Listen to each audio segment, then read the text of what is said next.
The screen fades in from black, revealing a dimly lit alley bathed in the soft glow of a flickering street lamp. The faint sound of footsteps echoes, growing louder, but they stop abruptly.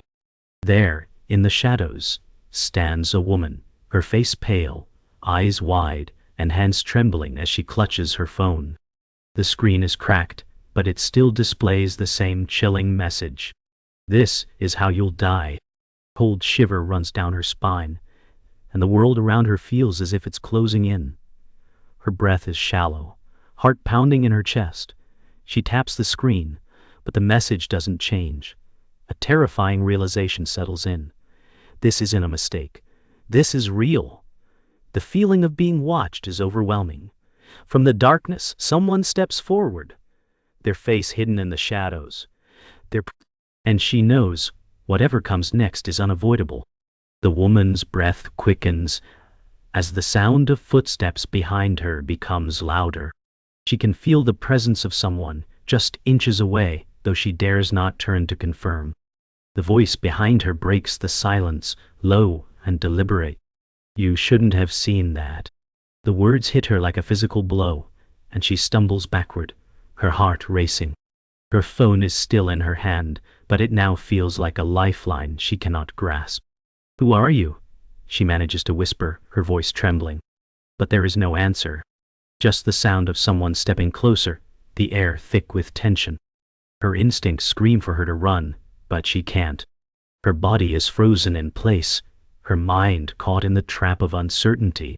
Then, just as quickly as the tension rises, the footsteps stop. The silence is deafening. And then a soft click, followed by the sharp, unmistakable sound of a knife unsheathing from its holster. Her breath catches in her throat. The knife is now in full view, catching the dim light from the street lamp.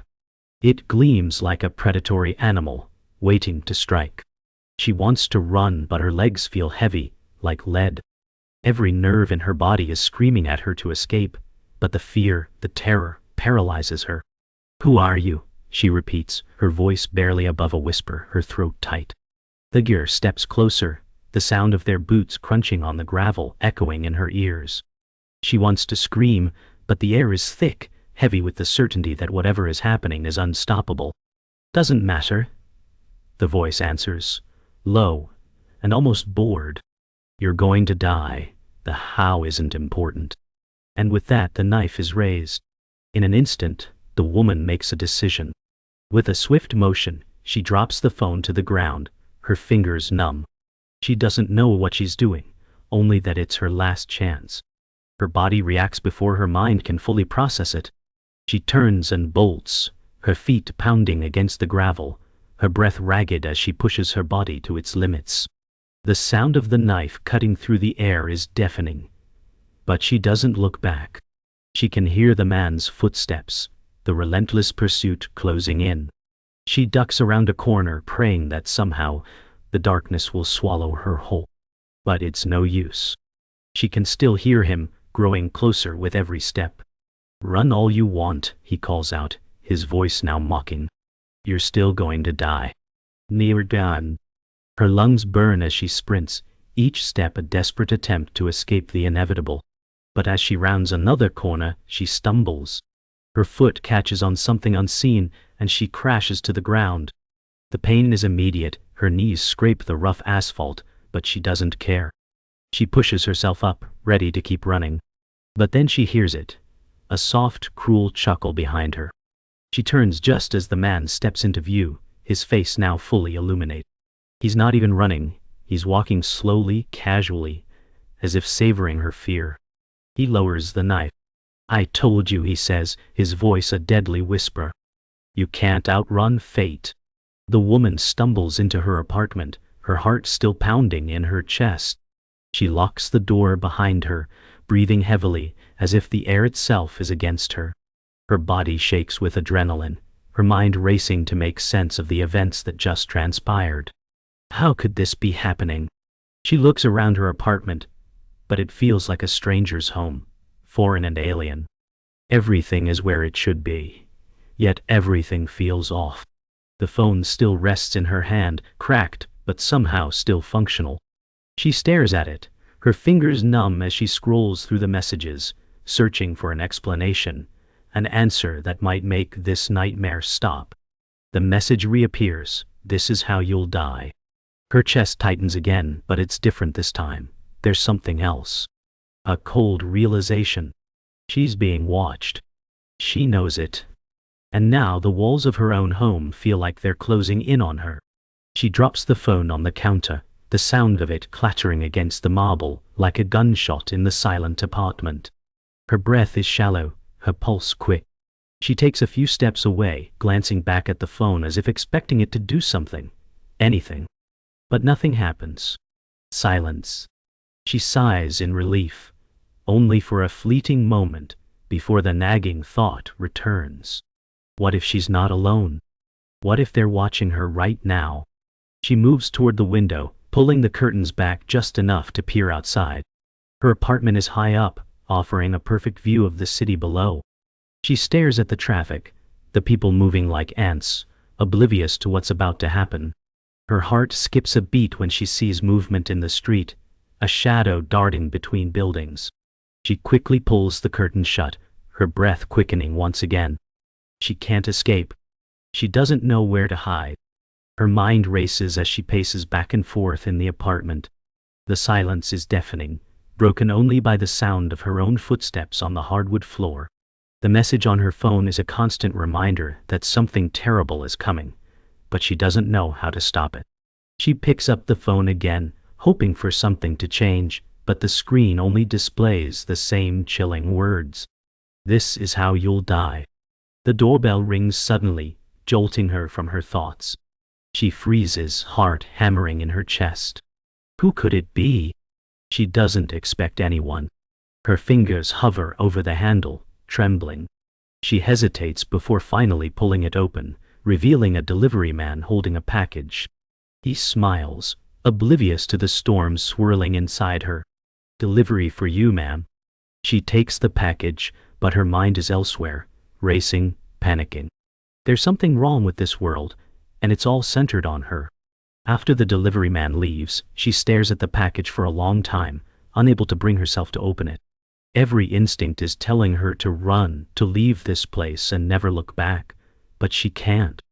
Her phone buzzes again, the message flashing on the screen as though mocking her. "This is how you'll die." She slams the phone down, the sound of it hitting the table like thunder. She wants to scream, to rip the device apart, but there's something worse than the phone. The package. The stillness in the room becomes suffocating, the air thick with dread. With trembling hands, she finally tears open the package. Inside, she finds nothing but an old photograph, stained and yellowed with age. It's a picture of her, but she's never seen it before. She's standing outside her apartment, the same window she had been watching through earlier, but in the photo, she's smiling, unnaturally so. The smile is wrong. She can't breathe. The photograph feels like a weight in her hands, pulling her deeper into a sense of unreality. She doesn't know what to do, who to turn to. The police? They wouldn't believe her. The message on her phone still flashes relentlessly. "This is how you'll die." Her body trembles, a mix of fear and disbelief flooding her. She has no answers, only questions that continue to spiral out of control. Then in the midst of her panic, she hears it again. The sound of footsteps. Faint at first, but unmistakable. Someone is outside her apartment. Her heart jumps into her throat. She moves toward the door, her hand hovering over the handle, her breath shallow. She doesn't want to look, but she has no choice. She opens the door, her pulse quickening as she steps outside. Her apartment building is silent, but she knows she's being watched. The woman can't escape the gnawing feeling of dread, like something is following her, watching her every move. The photograph sits heavily on the table in front of her, an unspoken threat. She had hoped it was just a sick joke, some twisted prank, but the deeper she digs, the more it feels like it's all real. Her mind races, trying to piece together what's happening. Oh. The phone buzzes again, and she flinches as if the device itself is mocking her. Another message. "You thought it was over." Her hands shake as she grabs the phone. There's a strange urgency in the message, like something's about to happen. She can feel it in her bones. This isn't just about the message anymore. Someone is after her. She needs to know who, what they want, and how to stop it before it's too late. There's only one person who might have answers. A friend. Or at least, someone she thought she could trust. She grabs her jacket, determination setting in. She's going to find them. She exits her apartment, the door clicking shut behind her with a finality that makes her stomach turn. The hallway seems unusually quiet, almost too still, as if the building itself is holding its breath. She walks down the narrow corridor, her footsteps echoing on the hardwood floor. Every turn she takes feels wrong, like she's being led down a path she's meant to walk but never wanted to. She's already regretting this. Her phone buzzes again. Another message. He's waiting for you. Her heart drops into her stomach. Her mind races. Who is he? Why does this feel like it's all leading back to someone she knows? She tries to push the fear aside, but the thought lingers, choking her. She stops at the elevator and waits. The sound of a distant door opening causes her to jump. She spins around, but there's nothing there. Nothing but silence. The elevator dings, and the doors slowly slide open. The woman steps inside, her heart hammering in her chest. She presses the button for the ground floor, but as the doors close, she notices a figure standing in the reflection of the elevator's mirror. She turns quickly, but there's no one behind her. She stares at the empty space, her breath catching in her throat. The air feels thick, suffocating. Her phone buzzes once more, and she can't bring herself to look at it. It's too much. The walls are closing in, the pressure mounting with every passing second. Then the elevator jerks to a stop, its light flickering out for a brief heart-stopping moment. She slams her hand against the button but nothing happens. Panic surges through her. She pulls at the door, but it doesn't budge. She's trapped. And then, from the darkness of the corner, she hears a voice. You should have never come down here. The voice in the dark sends a chill down her spine, and she spins around, her back pressed against the cold elevator wall. The silence is deafening. She can feel the weight of the darkness closing in. Who are you? She manages to whisper. But there's no answer. Just a low, menacing laugh that echoes through the elevator. The air is thick with tension, each breath feeling like a struggle against the invisible force that surrounds her. She pulls at the door again, her hands slick with sweat, but it remains immovable. Desperation sets in. "Let me out!" she cries, her voice breaking. But there's nothing. No movement. No sound. And then, as if the universe itself is mocking her, the elevator begins to move again, its jerky motion unsettling. It stops on the ground floor, and the doors open to reveal the same empty hallway. The voice calls again, this time closer, almost as if it's right behind her. He's waiting. The woman stumbles out of the elevator, her legs shaking beneath her as she steps into the hallway. The building feels colder now, more oppressive, and she knows she's not alone. The silence is thick, unbearable. The walls seem to close in on her with every step she takes. She looks down the hall, her eyes searching for any sign of movement, any clue as to where the voice is coming from. But there's nothing. She's alone. Or is she? A sound breaks the stillness, a soft rustling from around the corner. She freezes, holding her breath, straining to hear. Another rustle. This time closer. She turns, heart pounding, and sees a shadow move across the far wall. Without thinking, she bolts down the hallway, her footfalls loud in the otherwise quiet space. The sound of footsteps follows. It's not just her imagination. They're coming for her. She rounds the corner, but there's no escape. The door is locked, the windows are sealed. There's nowhere left to run. The woman presses herself against the cold wall of the hallway, her pulse racing. The footsteps behind her are getting closer, too close.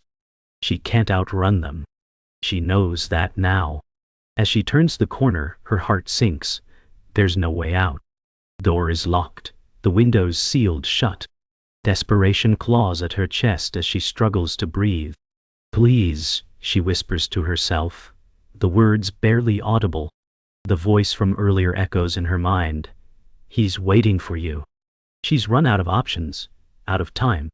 She backs into the corner, trying to make herself as small as possible.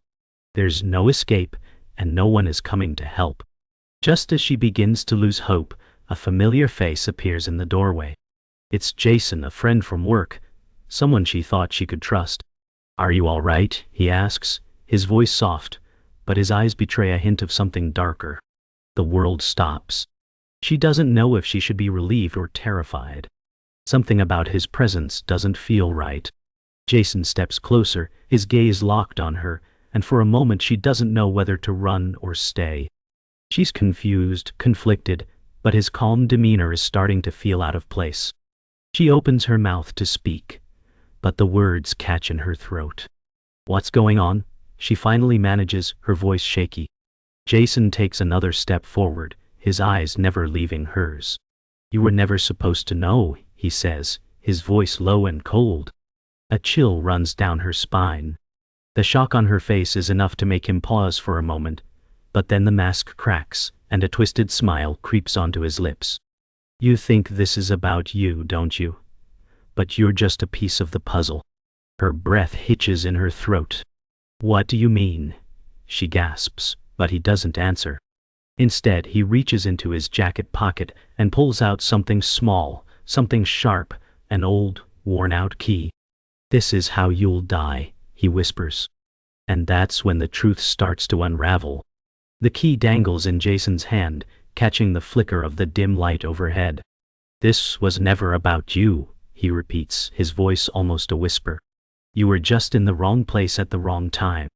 The woman's confusion deepens. "What are you talking about? Who are you really?" she demands. Jason laughs softly, his eyes glinting with something dark, something almost predatory. "I told you I'm just a piece of the puzzle," he says, walking past her, his breath cold against her ear. "But you're the one who's going to solve it." Her mind spins, her heart hammering in her chest. She wants to run, to scream, but the words choke in her throat. "You're part of this?" she asks, her voice trembling. Jason doesn't answer. He simply watches her, his eyes gleaming. The shadows in the hallway seem to grow, almost suffocating her. "It was never just the website," he murmurs. "It's about everything." Jason reaches for the old door at the end of the hallway, his fingers brushing the cracked wood. "What do you want from me?" the woman pleads, her voice filled with desperation. Jason doesn't answer immediately. Instead, he pauses, as if savoring the moment. "I told you," he says softly, "you're going to solve it." He steps forward and pushes the door open with ease. The room beyond is dark, but she can make out the outlines of objects, furniture, and something far more sinister. A table covered in dusty cloths. And on that table, she sees an old computer. The screen is dim, but it flickers to life when Jason approaches it. The website. The one that started it all. Her heart stops. "What is this?" she whispers, staring at the screen, at the names and dates scrolling by. Jason smiles, his voice low. "This is the game, and you're the last player." The computer screen shows her name, the date, and the time, her death predicted with terrifying accuracy.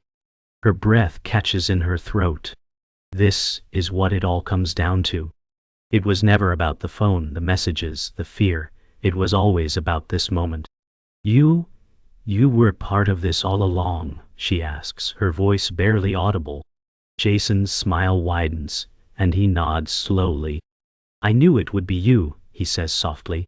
"The one who would unravel it." The woman steps back, horrified. She wants to run, but there's no escape. The walls close in on her, and the truth weighs heavily on her chest. Jason walks toward her, the key still in his hand. "There's only one way out," he says. "And you have to make the choice."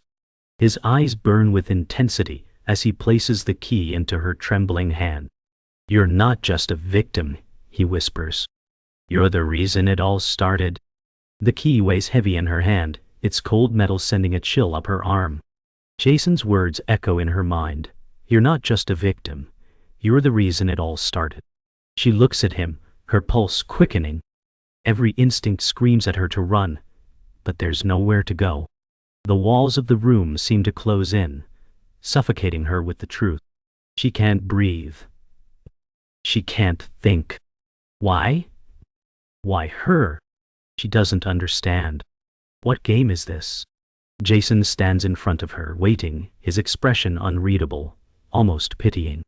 Her fingers curl around the key, and with a burst of clarity, she makes her decision. She steps forward.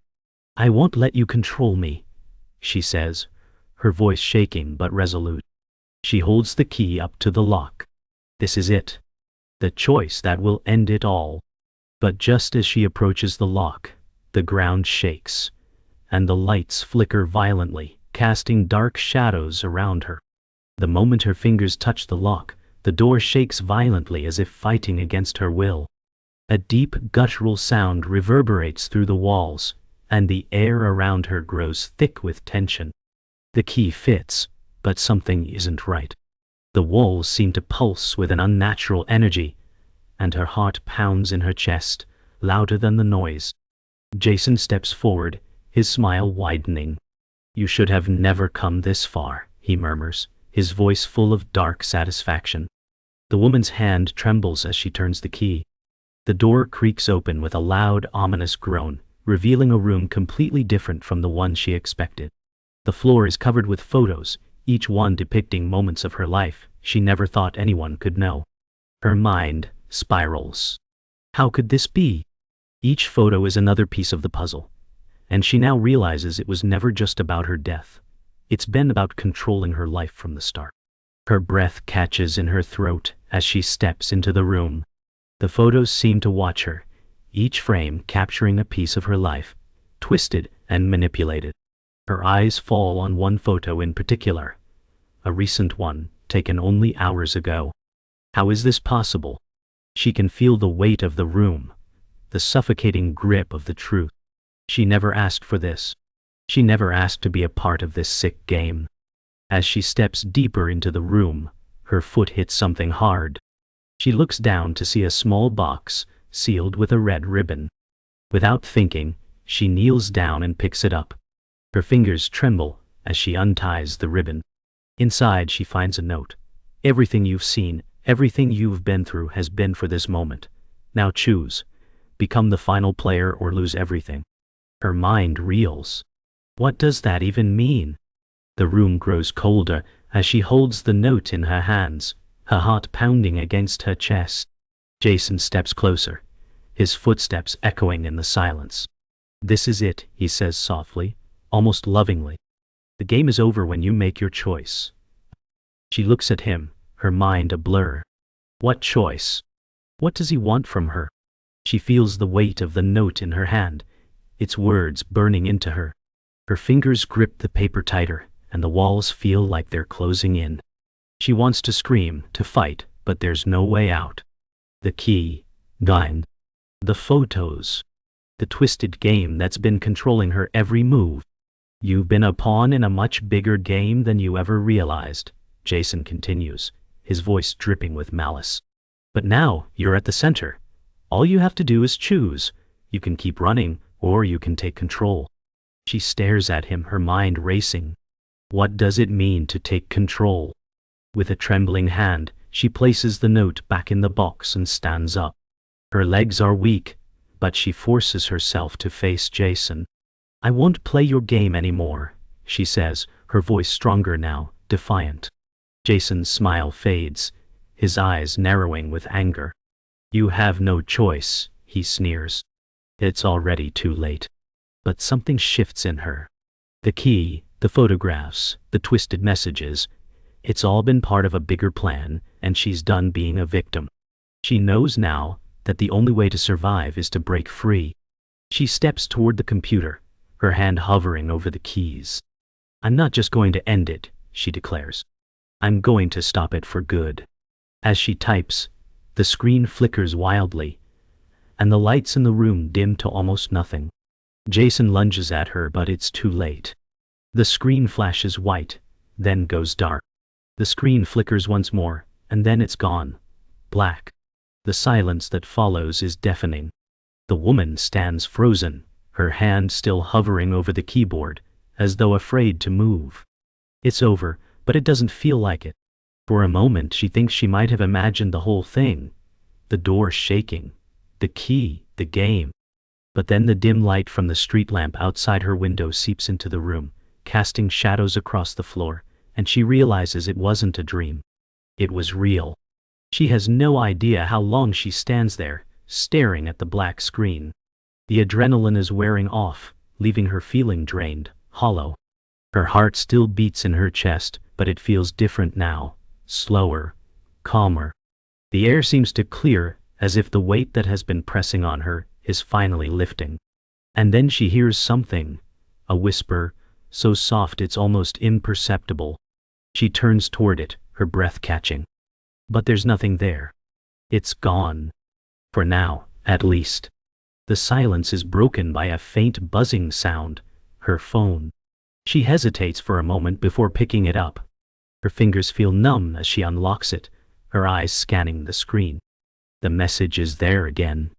This is how you'll die. But it doesn't feel the same. It's as if it's no longer a threat, but a memory, an echo of something that once held power over her. She blinks, trying to make sense of the words, but they don't have the same weight anymore. The fear that once gripped her has evaporated, replaced by a strange calmness. She feels different now, stronger, like a part of her has been awakened. She doesn't need to run anymore. She doesn't need to hide. She is free. The phone buzzes again, but this time she doesn't flinch. She silences it without even thinking, her gaze lifting from the screen to the empty room around her. The game is over. She won. As the tension lifts, the woman stands up, her legs feeling a little unsteady at first, but she pushes through. Her apartment feels different now, lighter, almost. She walks toward the window, pushing the curtains aside, and stares out at the city below. The world is still moving, oblivious to the horrors she's just survived. But for her, everything has changed. She no longer feels like a pawn in someone else's game. She is in control of her life now. The sky is just beginning to brighten as dawn approaches, casting a soft golden light over the city. She breathes deeply, savoring the fresh air, as if for the first time. The nightmare is over. She knows there's no going back, but for the first time in what feels like forever, she's not afraid. The past is behind her. It's time to live again. Her phone buzzes again. She looks at it with a sense of finality. The message is the same. She opens it without hesitation this time. This is how you'll die. She smirks, a small, victorious smile curling on her lips. She's not afraid anymore. The game is over. She presses her thumb to the screen, deleting the message with a finality that feels satisfying. She knows it won't be the last time she sees it. But it doesn't matter. She's in control now, and the game, whatever it was, no longer holds power over her. The weight that once anchored her to fear has lifted. For the first time in her life she feels free. Free to live. The phone buzzes again, but she doesn't look at it. Instead, she places the phone down on the counter, her eyes drifting to the window. She watches as the sun rises higher, the light filling the room. It's a new day, and it's hers. The woman takes one last look around the apartment, her gaze lingering on the empty space. It no longer feels like a prison. It's just a place to rest, a stepping stone on her journey. Past is behind her. The future, uncertain as it may be, is hers to shape. She knows she won't forget what happened, she can't. But she's learned from it. She's stronger now. And for the first time in a long time, she feels a sense of hope stirring within her. The phone buzzes one more time, but this time, she doesn't even flinch. She knows what it says before she even picks it up. She doesn't need to read it. It no longer matters. She walks toward the door, her hand resting on the doorknob. The game is over, and now, it's time to live. The door swings open, and the woman steps out into the world. The light of the early morning hits her face like a gentle caress, the sun casting long golden rays across the street. For the first time in what feels like forever, the weight of the past is gone. Her breath is steady now, her heart calm. She looks down at her phone one last time. The screen is dark. The messages, the threats, the game, it's all behind her. The world is quiet, but it feels different now. It's not oppressive. It's peaceful. She takes a deep breath, lifting her head toward the sky. The city is waking up, the world bustling with life. She's part of it again. She smiles to herself, knowing that whatever the future holds, she is ready for it.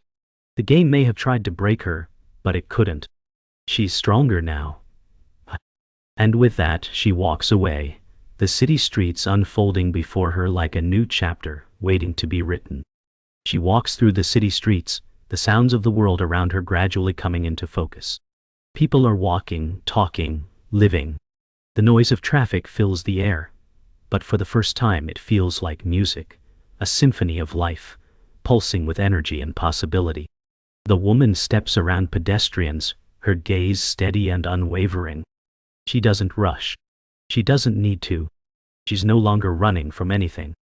As she walks, she lets herself breathe in the world, the chaos and the peace, all wrapped up in the same moment. And as the city continues on around her, she realizes that the game, the fear, it was all just a chapter. She's already writing the next one. The past is behind her. And for the first time in a long time, she knows she has everything it takes to face whatever comes next. As she continues her walk, a child's laughter echoes through the street, a sound so pure it catches her off guard. She looks toward the source, two children playing with a ball on the sidewalk.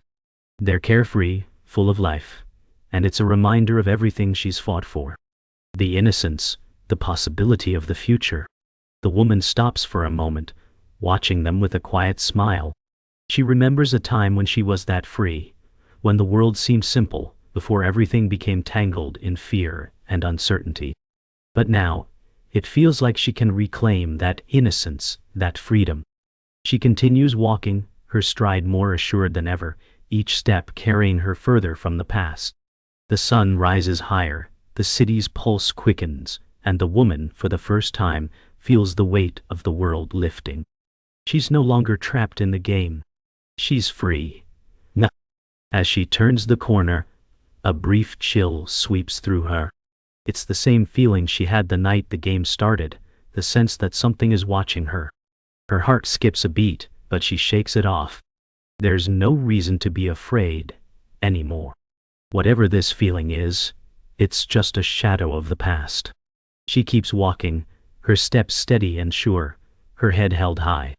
She crosses the street, oblivious to the world around her, yet deeply connected to it all at the same time. The people, the noise, the movement, it's all part of this new world she's stepping into. And even if the feeling lingers, even if she's still unsure about what's next, she knows one thing for certain: she's ready. She'll face whatever comes with the strength she's gained. The game is over, but life is just beginning. And now, nothing can stop her. The woman pauses for a moment at the intersection, her gaze lifting to the sky. The world seems to slow down around her, the noise fading into the background. For a brief moment, everything feels suspended in time. The sun is high now, bright and full of promise. She exhales deeply, letting go of the last remnants of fear. The sound of a child's toy rolling slowly across the pavement catches her attention. It's a small, innocent thing, abandoned in the street. The toy rolls to a stop at her feet. She looks down, and for a moment she considers picking it up. But instead she stands still, watching it. The world keeps moving, and she's finally at peace. She takes one last look at the toy, and then, in one fluid motion, she steps forward, leaving the past and the game behind her.